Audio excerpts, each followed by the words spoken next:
할렐루야, 할렐루야. 5월 7일 목요 새벽 예배 주님의 전을 하신 모든 성도님들을 주님 이름으로 환영하고 축복합니다.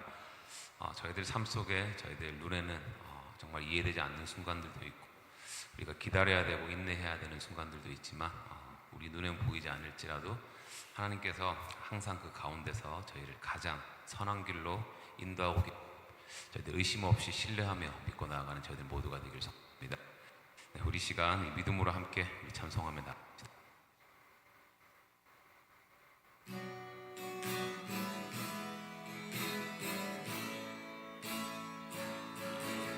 날이 머물러 갈 때 빈길에서 걸을 때 그때가 하나님의 때 내 힘으로 안 될 때 빈손으로 걸을 때 내가 고백해 여호와 이래 날이 저물어 갈 때 날이 물어 갈 때 빈들에서 걸을 때 그때가 하나님의 때 내가 고백했는데 빈손으로 걸을 때 내가 고백해 여호와 이래 주가 일하시네 주가 일하시네 주가 일하시네 주께 아끼지 않는 자에게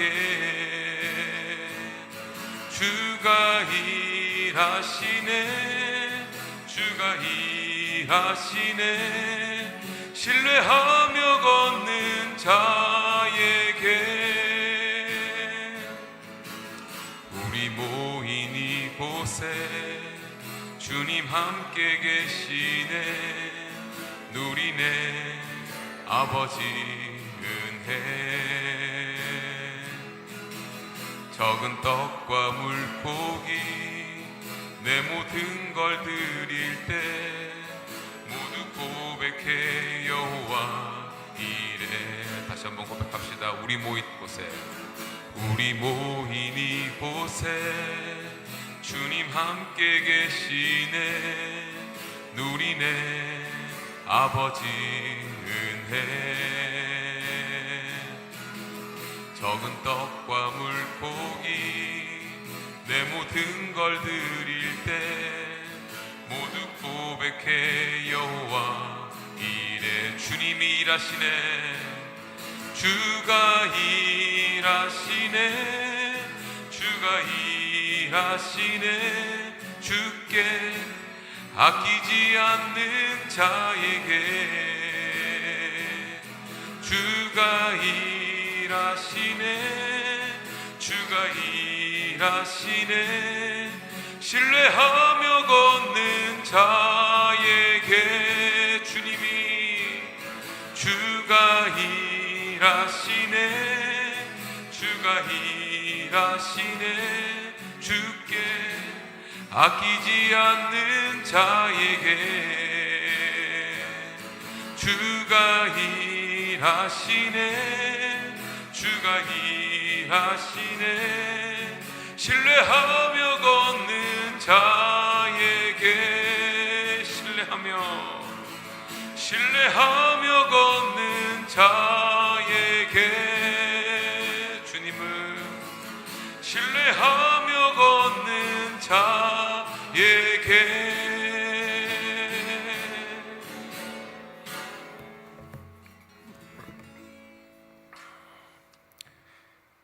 참 좋으신 하나님 아버지 고요한 이 새벽에 저희를 깨워주시고 거룩한 주의 전으로 발걸음을 인도하여 주시니 감사합니다.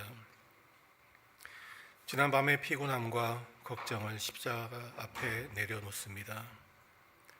어제 하루의 삶 속에서 주님의 뜻대로 살지 못했던 우리의 연약함과 부족함을 고백하오니 보혈의 피로 깨끗이 씻어주시고 정결한 마음으로 주님 앞에 서게 하시며 성령의 충만함을 덧입혀 주시옵소서. 오늘 하루도 제 힘과 지혜가 아닌 오직 주님의 능력으로 살아가길 원합니다. 저희들의 발걸음마다 주께서 동행하여 주시고 좌로나 우로나 치우치지 않도록 성령님께서 올바른 길로 나가게 하시고 만나는 모든 사람에게 주님의 사랑을 전하며 주님께서 명하신 빛과 소금의 사명을 감당하며 살게 하여 주시옵소서. 원하옵기는 사랑을 구하는 자가 되기보다 사랑을 베푸는 자가 되게 하여 주시고 용서를 구하기보다는 먼저 용서하는 자가 되기를 소망하는 참된 주의 백성들이 되게 하여 주시옵소서. 이 시간 간절히 부르짖는 우리들의 기도가 하늘 보좌에 상달될 줄 믿습니다. 특별히 저희 한빛교회 성도들 한 사람 한 사람의 필요를 기억하시고 저희들이 무엇을 먹을까 무엇을 입을까 하는 이방인의 기도가 아닌 먼저 주의 나라와 주의 의를 구할 수 있도록 주께서 하늘 문을 여시고 신령한 것들로 각자의 필요에 따라 채워 주시옵소서. 또한 병중에 있는 칼로스를 기억하여 주시고 대국의 장하진 선교사님의 문제를 주께서 친히 간섭하여 주셔서 붙잡힌 자들이 무사히 풀려날 수 있도록 역사하여 주시옵소서. 이제 말씀을 듣고자 합니다. 듣는 자나 전하는 자 모두 은혜 받는 시간이 될 수 있도록 주께서 은혜를 베풀어 주시고 이 모든 말씀 예수님의 이름으로 기도하옵나이다. 아멘. 하나님께서 오늘 우리에게 허락하신 말씀은 룻기 4장 1절에서 6절까지의 말씀입니다. 이 말씀을 하나님께서 오늘 우리에게 주시는 계시의 말씀으로 받으시고 한 절씩 교독하실 때에 제가 먼저 1절 말씀 읽겠습니다. 보아스가 성문으로 올라가서 거기 앉아 있더니 마침 보아스가 말하던 기어 물을 자가 지나가는지라 보아스가 그에게 이르되 아무개여 이리로 와서 앉으라 하니 그가 와서 앉으매 보아스가 그 성읍 장로 10명을 청하여 이르되 당신들은 여기 앉으라 하니 그들이 앉으매 보아스가 이르되 내가 나오미의 손에서 그 밭을 사는 날에 곧 죽은 자의 아내 모압 여인 룻에게서 사서 그 죽은 자의 기업을 그의 이름으로 세워야 할지니라 하니 그 기업 물을 자가 이르되 나는 내 기업에 손해가 있을까 하여 나를 위하여 물으지 못하노니 내가 물을 것을 내가 물으라 나는 물으지 못하겠노라 하는지라. 아멘. 2005년도에 한국에서 한 영화가 개봉이 되었습니다. 그 당시에 무려 800만 명이라는 사람이 이 영화를 볼 정도로 굉장히 유명한 영화인데요. 그 제목은 이렇습니다. 웰컴 투 동막골. 1950년 11월이면은요, 한참 6.25 전쟁으로 인해서 그 주변이 온통 난리였습니다. 폭탄이 떨어지고 비행기가 날아다니고 수많은 총알 소리가 이런 것들이 빗받치는 그때 이 태백산 줄기에 있는 이 한백산 그 절벽 속에 있는 작은 마을 이 동막골은요 예전과 똑같아요. 사람들이 평화롭게 지내고 그들과 그러한 일상들을 보내는 정말 비현실적인 그런 장소를 무대로 하고 있습니다. 마치 우리 본문 속에 있는 이 룻기처럼 말씀입니다. 여러분, 사사기는 어떤 시대입니까? 어떻게 보면 수많은 전쟁과 그리고 하나님에 대한 그런 불신앙 그리고 여러 가지 이제 학살들과 이러한 일들이 발생했던 그런 때였어요. 한마디로 암흑 시대였습니다. 근데 이 룻기는 그 시대에 있는 베들레헴 마을을 그 배경으로 하고 있어요. 근데 그 마을은 어떤 마을입니까? 정말 서로가 서로를 사랑하고 후대하고 어려운 이웃을 도우려고 노력을 하고 정말 그 사사 시대와는 너무도 동떨어진 그런 이야기를 담고 있는 것을 보게 됩니다. 또한 이 룻기는요, 그 지명과 인명을 보면 여러 가지 역설적인 그런 모습들이 등장을 해요. 사사기 21장 25절은 이렇게 이야기하고 있습니다. 그때 이스라엘의 왕이 없으므로 사람이 각기 자기의 소견에 옳은 대로 행하였더라. 사사기의 이 혼란은 그들이 생각하기에는 뭐라고요? 왕이 없어서 이런 일이 발생했다라고 그렇게 하지만 룻기 1장 2절을 보면 그 사람의 이름은 엘리멜렉이요. 이 엘리멜렉이라는 이름의 뜻이 무엇입니까? 나의 하나님은 왕이다라는 거예요. 이 얼마나 아이러니합니까? 사람들은 하나님이 나의 왕이라는 이러한 엘리멜렉의 이름이 있을 정도로 하나님의 존재에 대해서는 어느 정도 알고 있었지만 그들은 그들 스스로 우리에게 왕이 없어서 우리가 이렇게 어려움을 당하고 있다라고 그렇게 그들은 항변하고 있는 거예요.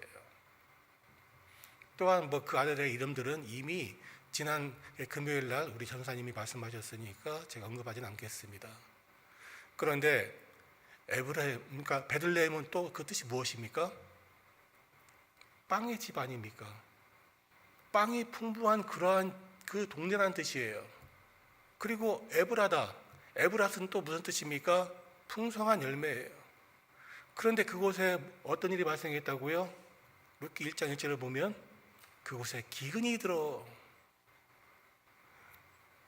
빵의 집과 그리고 풍성한 열매가 맺히는 그곳에 뭐가 있었다고요? 기근이 있었다는 거예요. 이 또한 얼마나 아이러니한 일입니까? 이러한 그들의 어둠 속에서 살고 있는 그 시대에도 하나님은 그들에게 은혜를 베풉니다. 마찬가지예요. 그 룻기 다음에 나오는 사사기서 사무엘서를 갖다 보면은요, 사람들은요 이제는 하나님의 영광이 이곳을 떠났다라고 그렇게 말을 한 정도로, 한마디로 그들이 영원할 걸로 생각했던 실로의 장막이 무너졌습니다. 그리고 그들과 늘 영원히 함께할 것이라고 생각했던 하나님의 법궤를 그들은 블레셋에게 빼앗겼어요.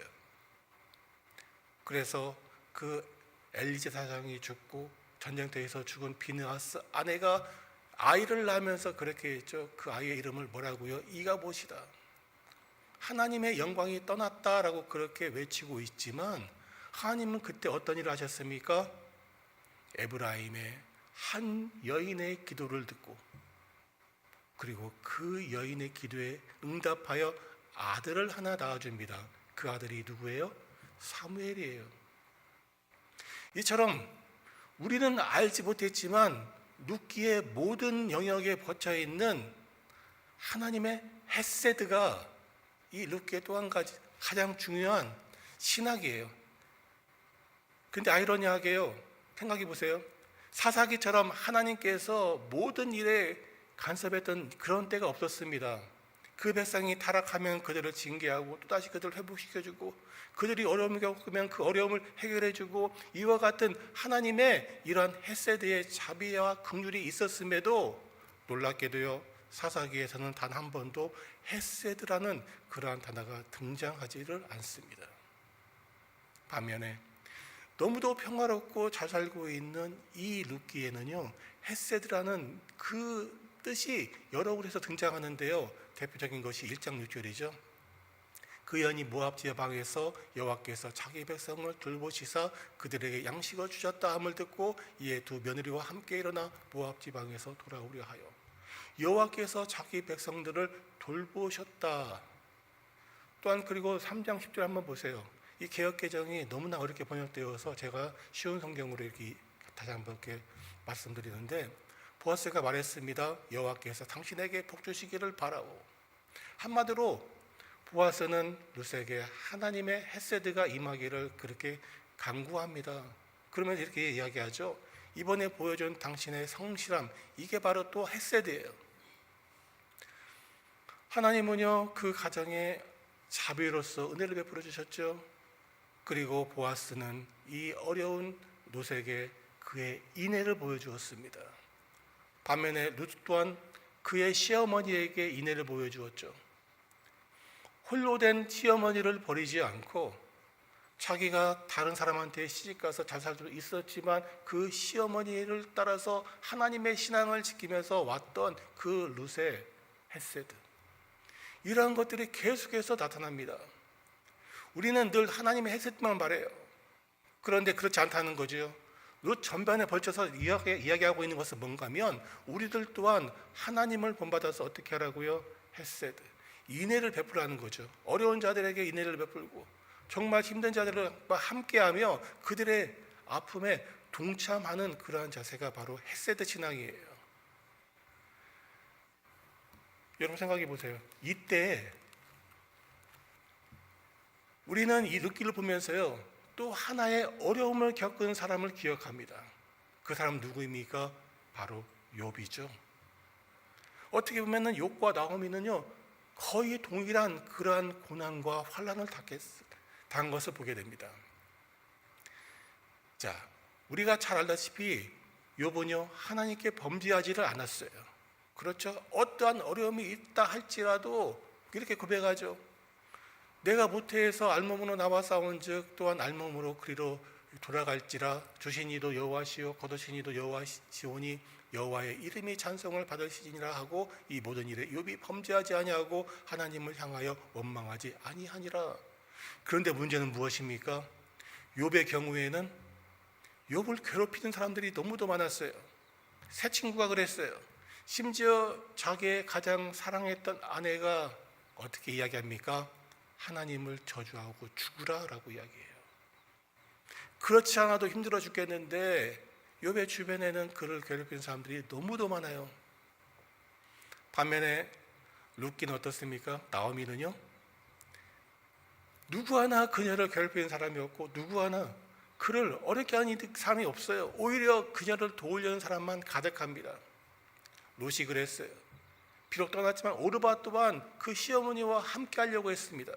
그리고 주변에 있는 사람들이 이게 나오미가 아니냐면서 그녀를 환대합니다. 보아스를 보세요. 그 이유는 무엇일까요? 나오미는요 자기가 이 고난을 받은 이유를 정확히 알고 있었어요. 룻기 1장 21절을 보니까 내가 풍족하게 나갔더니 여호와께서 내게 비어 돌아오게 하셨느니라. 여호와께서 나를 징벌하셨고 전능자가 나를 괴롭게 하셨거늘. 전통적인 해석을 보면은요 이 나오미 가정, 한마디로 엘리멜렉 가정의 어려움을 취한 이유가 하나님의 허락도 없이 이방 지형으로 떠났고 또한 그곳에서 이방 여인과 결혼했기 때문에 그들이 이렇게 징계를 받았다라고 그러한 해석들을 합니다. 이게 오래전부터 되어 왔던 해석이에요. 그리고 이 해석에 따라서 이 나오미 또한 내가 어려움을 겪은 이유가 뭐라고요? 내가 하나님의 죄를 지었다라고 하는 그런 고백을 보게 됩니다. 이렇듯 나오미는요 모든 이 어려운 문제를 남의 탓으로 드린 것이 아니라 내 탓으로 드렸기 때문에 어떻게 보면 이런 마음의 자세예요. 모든 게 내 잘못이기 때문에 나는 누구에게도 하소연할 수 없는 거예요. 이런 차이로 인해서 이렇게 욥과 나오미에 대한 이 주변 반응들이 다르게 나오는 것입니다. 또 한 가지 이 룻기에는요 또 하나의 신학이 담겨 있어요. 그게 뭔가 하면 땅에 대한 신학이에요. 땅. 오늘 본문의 가장 중요한 이 원인 중에 하나죠. 레위기 25장을 보면 희년제도, 한마디로 고엘 제도에 대한 내용이 나옵니다. 그 내용은 이래요. 친족의 땅이 팔렸을 때 그것을 대신 물을 의무가 있다. 또한 그 빚을 대신 갚아줄 의무가 있고 종으로 팔린 친족을 자유롭게 해줄 의무가 있다라는 것이 바로 고엘 제도입니다. 여기 더 나아가 신명기 25장을 보면 계대 제도라는 것이 나와요. 만약에 그 형이 죽으면 그 동생이 대신해서 그 기업을 물려두도록 도와줄 의무가 있다라는 것이 계대 제도, 우리말로 하면은 형사 취수제죠. 이런 것이 있었고 또한 민수기 35장을 보면 친족을 보호할 의무가 있다라는 것이 또 한 가지가 추가가 됩니다. 친족을 죽인 자에게 복수하는 의무, 이로 인해서 생긴 것이 그 피난성, 도피성이죠. 이러한 것들이 계속해서 한마디로 친족에 대한 내용들에 대한 이러한 중심이 있는데 이 모든 것의 중심에는 뭐가 있다고요? 땅. 여기서 중요한 건 이거예요. 이스라엘 사람들에게 있어서 땅은요, 이 전 세계에 있는 땅의 주인은 하나님이세요. 그 하나님의 땅을 그 지파들이 그걸 받은 거예요. 자기의 기업으로 받아서 그것을 지켜야 될 의무가 있는 겁니다. 그렇기 때문에 그 지파 중에 누군가가 그 땅을 잃어버렸을 때 반드시 그것을 찾아서 돌려줘야 될 의무가 있다고 그들은 오래전부터 그걸 배워왔기 때문에 반드시 지켜야 된다라는 그러한 마음속에 있었다는 거죠. 그래서 오늘 본문으로 돌아와서 이제 보아스가 재판을 시작을 합니다. 1절과 2절을 보니까요, 보아스가 성문으로 올라가서 거기 앉아 있더니 마침 보아스가 말하던 기업 물자가 지나가는지라 보아스가 그에게 이르되 아무개여 이리로 와서 앉으라 하니. 여러분 보세요. 왜 그 사람의 이름을 아무개라고 그렇게 기록하고 있을까요? 여러분 놀라운 것은요, 룻기에는 악당이 한 명도 등장하지 않는다는 거예요. 악한 자. 그 한 명 누구도. 그래서 그 사람의 이름을 아무개라고 그렇게 지은 거예요. 아무개. 분명히 보아스는요, 그 사람 이름을 불렀을 거예요. 그런데 룻기의 기자는 그 사람 이름을 지우고 대신 아무개라고 그렇게 대체를 한 거죠. 왜 그렇습니까? 누구 하나 이곳에서는요, 괴롭힐 사람이 없는 거예요. 그 사람도 그 사람만의 자기의 이런 그 사정이 있었겠지요. 자, 이렇게 보아스는 자기가 말한 대로 룻과 나오미의 고엘이 되기 위하여 일을 시작을 합니다. 그리고 이제 3절과 4절을 보니까 어떤 말이 나옵니까? 보아스가 그 기업 물자에게 이르되 모압 지방에서 돌아온 나오미가 우리 형제 엘리멜렉의 소유를 반려함으로. 여러분 여기서 우리 형제 엘리멜렉이 굉장히 중요합니다. 왜 보아스가 우리 형제 엘리멜렉이라는 그런 단어를 썼을까? 이걸 기억하시고 이제 4절을 보겠습니다. 내가 여기 앉은 이들과 내 백성의 장로들 앞에서 그것을 사라고 내게 말하여 알게 하려고 하였노라. 만일 내가 물으려면 물으려니와 만일 내가 물으지 아니하려거든 내게 고하여 알게 하라. 내 다음은 나요 그 외에는 물을 자가 없느니라 하니 그가 이르되 내가 물으리라 하는지라. 여기서 말하는 것은요, 고엘제도입니다. 땅을 사는 거예요. 땅을 사서 그 땅을 자기가 갖고 있다가 물려주는 거죠. 여기서 내가 그걸 하겠다라고 이야기합니다. 왜? 이것은 너무도 쉬운 일이기 때문에요. 또 한 가지 여기에 대한 많은 이야기들이 있습니다. 그 이야기는 무엇인가 하면 이 땅을 나오미가 가지고 있었다는 거죠. 그리고 아주 싼 값에 이것을 내놨기 때문에 이 친족은 그 땅을 사는 것이 자기에게 이익이었기에 이걸 하겠다라고 그렇게 했다는 거예요. 어떻게 보면 이게 사람들의 마음인 것 같아요. 그리고 더 나아가 이제 보아스는 여기서 끝을 내지 않고 5절과 6절로 갑니다. 보아스가 이르되 내가 나오미의 손에서 그 밭을 사는 날에 곧 죽은 자의 아내 모압 여인 룻에게서 사서 그 죽은 자의 기업을 그의 이름으로 세워야 할지니라 하니. 이 내용은요, 고엘이 아닙니다. 어떻게 보면 계대제도예요. 계대. 자기의 형제가 죽었으면 자기가 그 대신에 그 죽은 자의 아내를 취하는 그 제도. 완전히 다르죠. 그런데 보아스는 이것을 하나로 묶었습니다. 그리고 엄밀히 말하면 이 계대 제도에 대해서 이 사람들은요, 그걸 해줄 의무가 없어요. 왜? 그들은 친형제가 아니기 때문에. 그래서 우리가 3절에서 이야기하죠. 나의 형제 엘리멜렉. 왜 이야기를 했는가? 그가 우리의 형제라는 것을 이야기를 했고, 이에 대해서 아마 이 재판정에서 수많은 논의가 있을 거예요.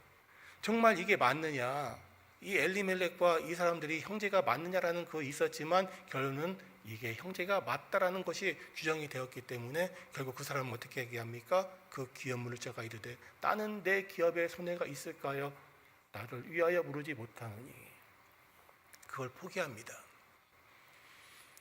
근데 여기서 우리가 생각해 봐야 될 것은요, 이 손해가 난다는 것의 원본을 보면 내가 망할 수도 있다라는 거예요. 이 사람이 악한 사람이 아닙니다. 다만 뭡니까?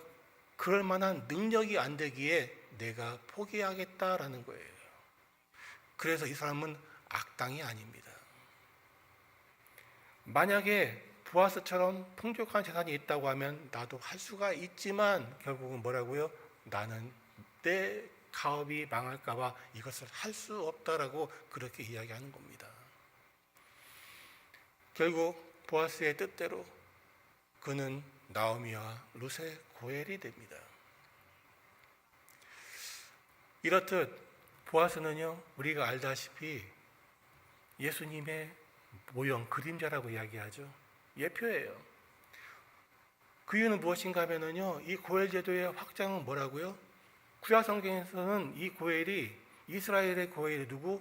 우리의 하나님이다라고 이렇게 생각하는 것이 굉장히 많습니다. 특별히 이사야 40장에서 55장에 집중적으로 이 이야기가 나오는데 대부분 이렇게 나와요. 야곱아 너를 창조하신 여호와께서 지금 말하였느니라. 이스라엘아 너를 지으신 이가 말씀하시느니라. 너는 두려워하지 말라. 내가 너를 구속하였고. 구속 그리고 대속자, 이러한 내용들이 계속해서 등장하는 것을 보게 되죠. 욥 또한 마찬가지예요. 욥기 19장 25절로 보니까 내가 알기에 나의 대속자가 살아계시니, 나의 대속자 누굽니까? 하나님이 살아계신다는 거죠. 그리고 시편 78편 35절을 보면 하나님이 그들의 반석이시며 지존하신 하나님이 그들의 구속자이심을 기억하였도다. 왜 그렇습니까? 이 전 세계 땅, 한마디로 이스라엘 땅 주인은 누구라고요? 하나님. 그러니까 내가 그것을 잃는다 할지라도 나의 고엘은 누구? 하나님이라는 거죠. 이러한 고엘 정신을 정립한 사람이 누구라고요? 어떻게 보면은 보아스가 이것을 정립을 했다는 거예요. 그래서 보아스가 굉장히 중요한 인물입니다. 또한 이 고엘 제도가 구약을 넘어서 신약으로 가면 어떻게 됩니까? 우리 고엘은 누구라고요? 바로 예수 그리스도예요. 그 다음 장을 보면 이거예요. 베드로전서 1장 18절을 보면 너희가 알거니와 너희 조상이 물려준 헛된 행실에서 대속함을 받은 것은 은이나 금같이 없어질 것이 된 것이 아니요. 또한 디모데전서 2장 6절에 이야기하죠. 그가 모든 사람들을 위하여 자기를 대속물로 주셨으니. 이처럼 우리의 대속자는 누구라고요? 예수 그리스도. 이러기에 우리는 보아스와 같은 그러한 심성을 가지고 우리들 또한 예수님의 제자로서, 예수님을 따르는 자로서 어떻게 살아야 되겠습니까? 예수님과 같은 대속자의 역할. 우리는 예수님이 아니에요. 다만 그분의 제자이기 때문에 우리 주변에 어렵고 힘들고 그리고 상한 심령들을 누구에게? 예수님에게 데려와서 예수님을 대속자로 소개시켜주는 것이 우리의 역할이라는 거죠. 예수님께서 끊임없이 이야기하잖아요. 우리 주변에 있는 누구를 돌보라고요? 고아와 과부를 돌보라. 우리 주변에는 이와 같은 나오미와 룻들이 엄청 많다는 거죠. 여러분 보세요. 특별히 요즘같이 결혼 생활에 문제 있는 분들 많잖아요. 주변에 깨어진 가정들이 얼마나 많습니까? 그들의 상한 심령, 그들의 어려움, 그걸 우리는 지나치지 말고 보아스처럼 주변의 이웃처럼 그들을 선대하고 후대하면서 그들에게 우리의 고엘이신 예수님을 끊임없이 소개를 해야 된다는 거죠. 여러분들이 바로 또 하나의 보아스입니다. 이 말씀을 기억하시고요.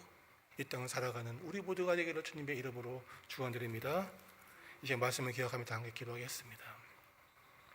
사랑과 은혜가 풍성하신 하나님 아버지, 오늘도 진리의 말씀, 생명의 말씀으로 인도해 주시니 감사를 드립니다. 주님, 룻의 친족처럼 나의 손익계산을 앞세워서 누군가에게 상처를 주거나 방관하지 않았는지 이 시간 되돌아봅니다. 겉으로 보이는 이익에만 마음을 두는 것이 아니라 그 뒤에 숨겨진 한 영혼의 간절한 필요와 아픔을 발견하는 보아스와 같은 헤세드의 인애를 저희들도 갖게 하여 주시옵소서. 보아스가 자신의 기업에 손해가 올 수 있음을 알면서도 룻과 나오미를 품었던 것처럼 우리들 또한 우리에게 주어진 생명들을 책임지는 자들이 되게 하여 주시옵소서.